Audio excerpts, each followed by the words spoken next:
રાષ્ટ્રીય તમાકુ નિયંત્રણ કાર્યક્રમ અંતર્ગત વક્તૃત્વ સ્પર્ધા યોજાઈ. જિલ્લા ટોબેકો સેલ મહેસાણા અને તાલુકા હેલ્થ કચેરી વિજાપુરના માર્ગદર્શન હેઠળ પ્રાથમિક આરોગ્ય કેન્દ્ર વિજાપુરની પટેલ આરકે હાઈસ્કૂલ રણાસણ મુકામે તમાકુના વ્યસનથી થતા નુકસાન જેમ કે સામાજિક, આર્થિક અને શારીરિક નુકસાન બાબતની સુંદર રજૂઆત વક્તૃત્વ સ્પર્ધામાં ભાગ લેનાર બાળકોએ રજૂ કરી.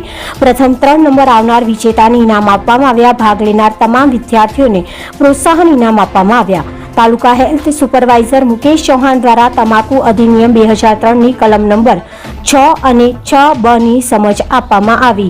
બાળકોની વ્યસન મુક્તિ અંગેના સંકલ્પ લેવડાવવામાં આવ્યા. શાળાના આચાર્યશ્રી તેમજ શિક્ષકગણ દ્વારા ખૂબ જ સારો સહકાર આપવામાં આવ્યો. સમગ્ર પ્રોગ્રામનું આયોજન નિકુંજ મોદી અને દક્ષેશ પટેલ દ્વારા કરવામાં આવ્યું. અહેવાલ નરેશજી ઠાકોર, મહેસાણા.